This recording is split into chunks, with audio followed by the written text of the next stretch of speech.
Welcome to The Explainer.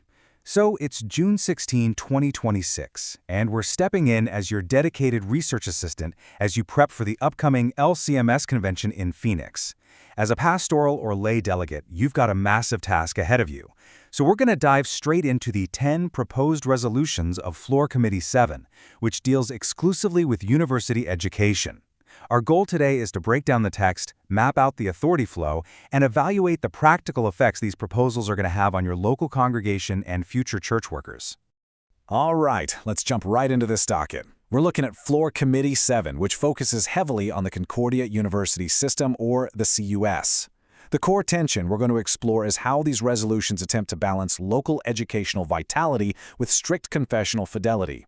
We'll be applying our delegate watch lens to everything, asking whether these proposals truly serve the local congregation, what we call kingdom over castle, or if they're simply fortifying synod structures at the expense of local agility.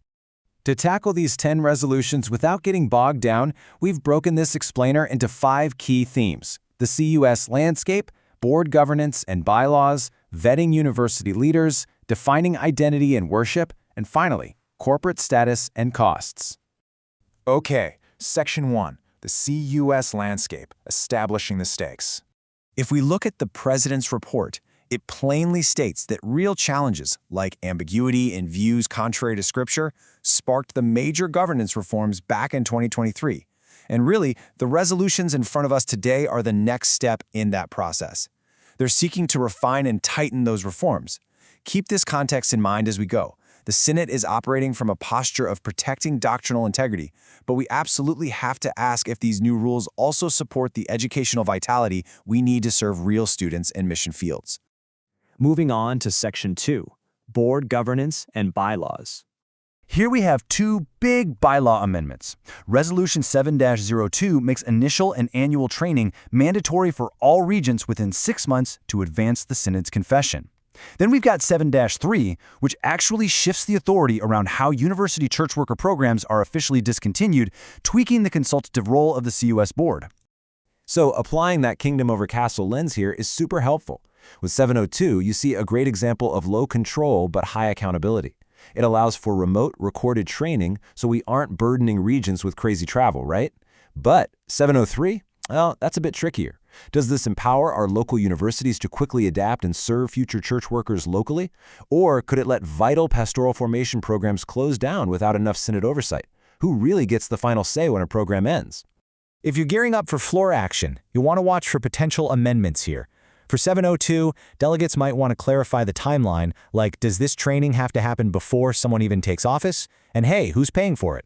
For 703, you might see pushes to keep strict CUS board oversight over program closures, or at least demand mandatory reporting so congregations don't just suddenly lose a pastoral pipeline out of nowhere. All right, Section 3, vetting university leaders.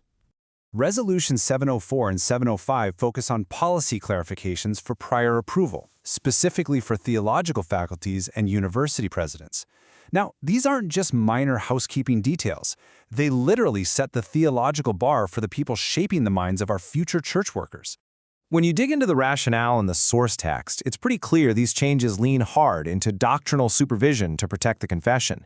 But as a delegate, the big question you've got to ask about these resolved clauses is really about transparency and trust. Will the new evaluation protocols and forms created by this process actually be publicly available, or is this just an inward-facing institutional boundary management exercise? To keep things fair and effective, you might see amendments aiming to build bridges. For instance, setting hard deadlines for publishing these new protocols, or ensuring the Commission on Theology and Church Relations, the CTCR, gets to review them.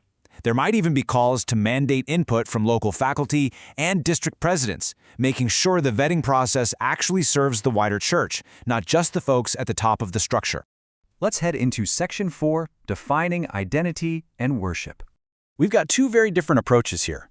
Resolution 706 is essentially an encouragement. It advises historic, scripturally faithful worship on campuses.